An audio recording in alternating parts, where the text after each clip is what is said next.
the panel. And of course, you are right, we maintain the representativeness. That's how we came up with the national representative dynamics. And on poverty dynamics, she's asking, is this based on national poverty line? Yes.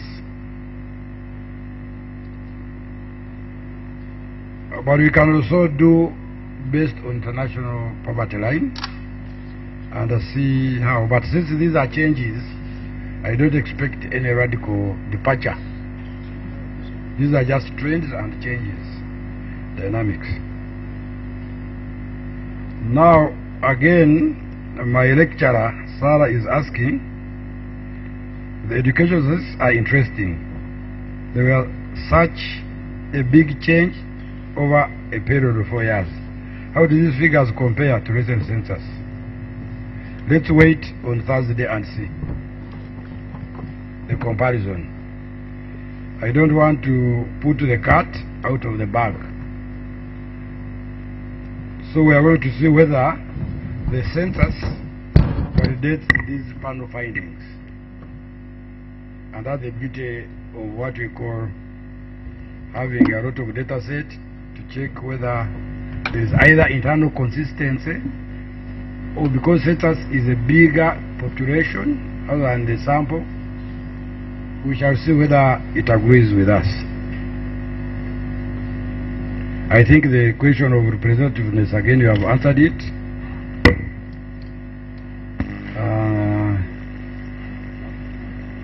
Bob Fred has said, good presentation. However, poverty assessment could have included regions. That one, we have done it in the report. The PowerPoint wouldn't present everything in the report at a go. And even what is not in the report, we can analyze further because the data set is huge. The report is also such, it has a limit, but all of these you are free to engage us and we shall provide them since we produce data-driven statistics. Professor Ben Chirejera, I know you want also to say something. Are you still online so that we give you a chance before we read what you have written?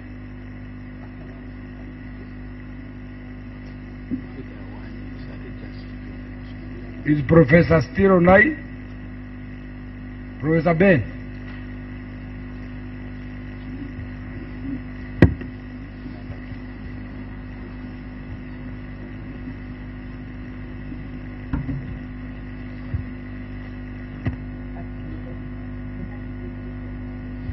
Anyway, as he confirms, let me read his own. He's off. Let me read what he wrote. Great work. Professor Ben Chirejera is the first board member of the Bureau, chairman of the board, and is one of the figures that led to the creation of Uganda Bureau of Statistics. So he continues monitoring our performance. Now he's saying this is a great work. He's happy to listen in.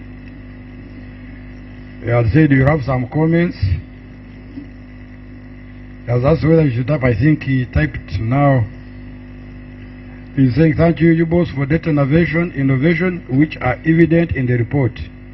Finally, findings are given as percentages. This do not make much sense to many users. It would have been great to give actual numbers, not percentages. The weighted numbers. Maybe, but because these are the dynamics can only be shown in where you have been and how you have changed.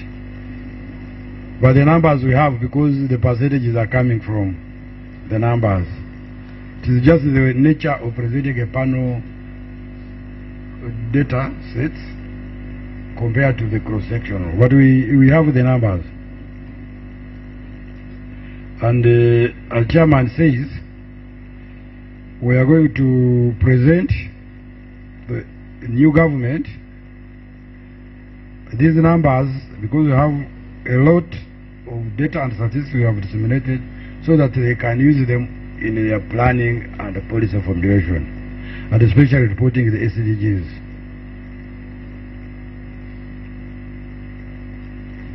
So he's talking of still of the numbers, wants to know how many people are poor compared to them. We shall produce those numbers. Then the last question is asking who funded the survey, government or donors? This survey was 100% funded by government of Uganda. And that's why the chairman recognized the government for its steadfast support, both financial and also I want also to add the statistical and professional independence we have. We want to thank the government, especially HE, the President, and the Minister of Finance, who have allowed us to do our thing without any interference. And this is what a model National School Office should look like. Initially, we had collaboration with the World Bank and World Food Program because harmonizing was new.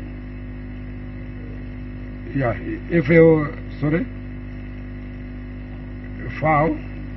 Food and Agriculture Organization, when we are trying to integrate the technical work in the first phase, so we recognize them and the report recognizes them.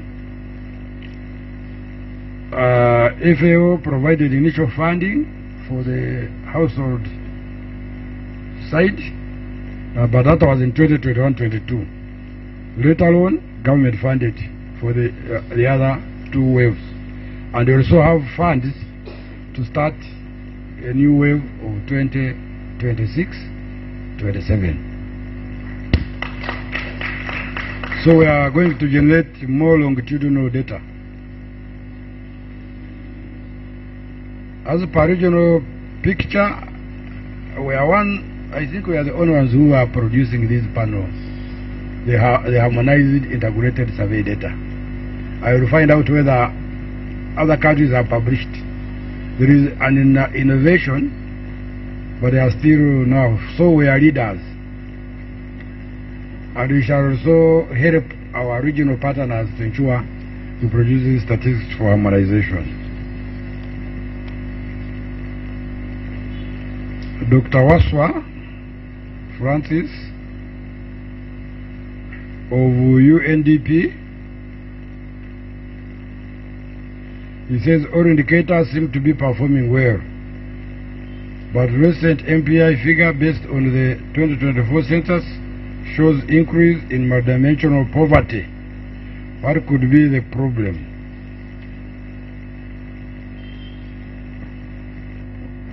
You remember those who are here when we disseminated multidimensional poverty, we said this was a baseline. We cannot compare the estimates from a population census with a sample.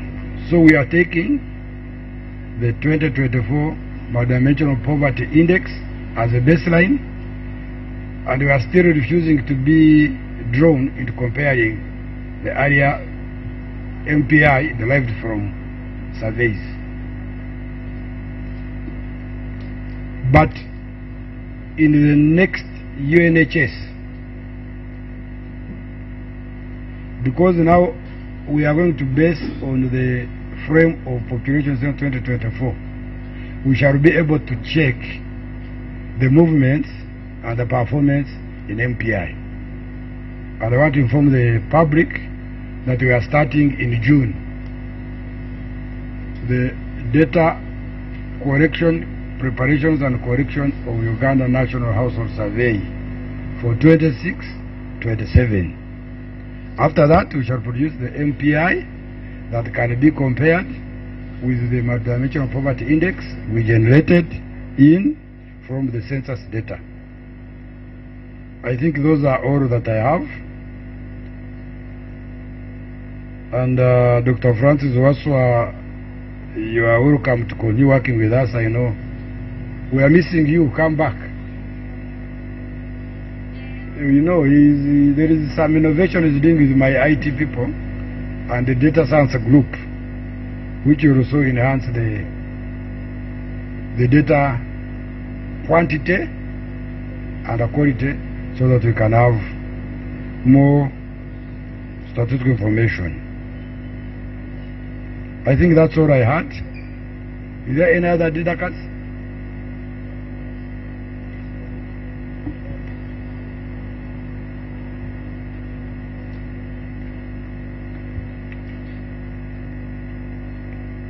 Francis Okongo, is this professor? The doctor? I don't know. He's asking, what plan does UBOS have in accurately estimating cancer burden in Uganda in terms of national cancer incidences, prevalence and mortality, given that many cancer patients don't come to Uganda Cancer Institute and the DHIS2 aggregate report is complete? The UJ survey assesses for cancer screening and subject to recall bias. So that's a challenge it's giving us. We are going to engage you. I think you are in Cancer Institute, and see how we can capture this information going forward. So we expect you to come and we discuss how we can do this specific survey. It may not be possible to include it in the UDHS because the subject in UDHS is largely on women questionnaire.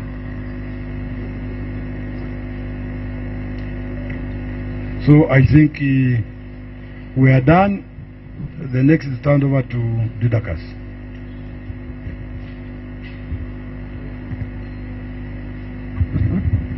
Thank you so much, Edie. I'm going to invite the members of the press to come here close so that you can ask your question. When we leave here, we shall be going for lunch, and that will mark the end of today's session. So for the members of the media who have questions, please, you can come here with your cameras and ask. Let's do it very fast.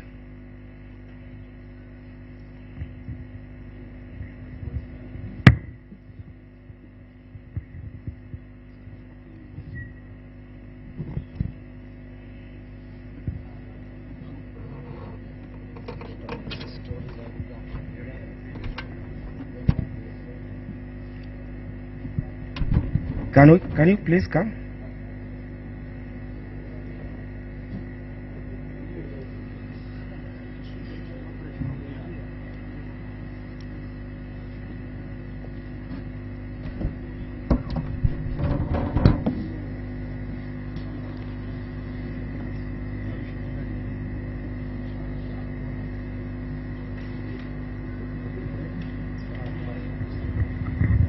Thank you very much.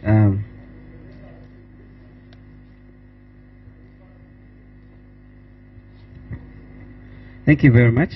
My name is Ramson Mhire. I work with NBS TV. I have two questions. The findings indicated that 14% dropped from being rich people to being poor, into poverty. 14%. 8 in about 2024-25 and 6 in about 23 and 24. That's what the figures show. Dropped into poverty in 24-25 and 6 in 23-24. Dropped into poverty. That's 14. It's about 14.45, something like that. So, what explains people turning from rich into being poor? What is the problem? What befell their riches? 2, the findings also indicated that more Ugandans are borrowing from the bank, taking credits from the bank, are reducing over the same period, over the period of time from 22, 23 up to 25. Why are they no longer borrowing in the banks? But also, where are they borrowing from now?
BBC, inspiring Uganda.